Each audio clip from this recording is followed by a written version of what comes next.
combat que Paul recommande à son fils de combattre? Les bons combats. S'il vous plaît, mes frères. Timothée, on lui demande de combattre quel combat? Les bons combats. Quand il lui dit un bon combat, donc il y a aussi d'autres combats qui sont pas mauvais. Il y a un terme qui convient. Les combats inutiles. Il y a des combats, alors je suis moi bien, qui nous sont. Comment? Mais souvent c'est les combats inutiles que nous combattons. Moi-même qui l'ai compris, que le combat qui est bon et utile. Mais vous dites ça va?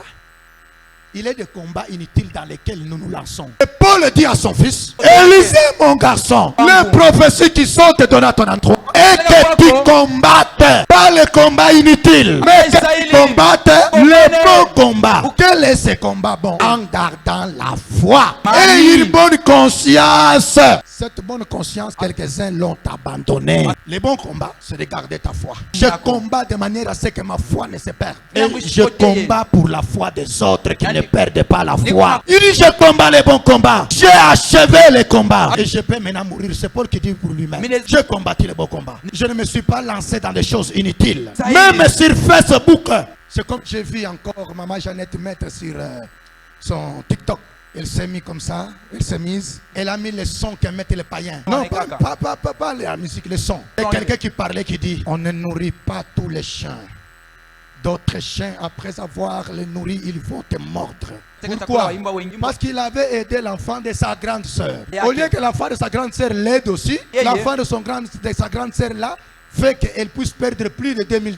Est-ce qu'elle devrait se lancer dans ces combats-là? Combats inutiles. Si je ne vous donne pas les petits exemples comme ça, tu risques de croire que tu as déjà grandi. Je te montre les combats inutiles pour une chrétienne. Un jour, j'étais au bureau avec les gens. Une sœur m'a dit, si quelqu'un est venu pasteur, m'accuser chez toi, et j'entre en combat avec cette personne devant Dieu. Combat inutile. Inutile. Est-ce que si alors on est venu t'accuser, on met les gens, est-ce qu'il n'y a pas la vérité dedans? Il y en a. Mais tu veux entrer au combat inutile pour des choses dont tu as tort. Tu perdras le combat là.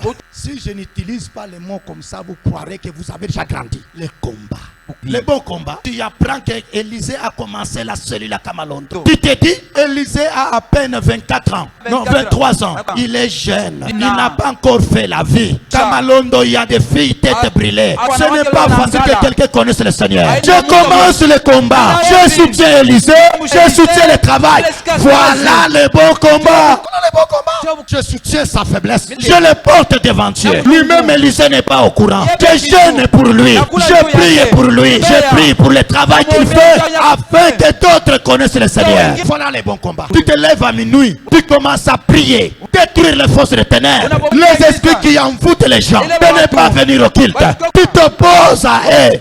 Voilà les bons combats. Et Paul dit à son fils, n'entre pas dans la distraction. Toi, mon garçon, combat les bons combats. Garde ta foi et fais garder la foi des autres et la bonne conscience. Il dit, cette bonne conscience, à cause des péchés, quelques-uns l'ont abandonné. Je vous donne un exemple. Mais quand Sampoula jouait là-bas, vous ne voyez pas comment il manifeste son impolitesse de haute taille? En ministrant le royaume, on lui a reproché. Mais comme on lui reproche, eh bien monsieur, il dit que je ne ferai plus. Sa conscience est abîmée. Combattez pour les gens comme cela. Suis-moi. Paul dit, en gardant la foi et la bonne conscience, cette bonne conscience, quelques-uns l'ont abandonné. J'ai besoin, Wakalon, je viens me lire ce qui suit. Que dit l'apôtre Paul?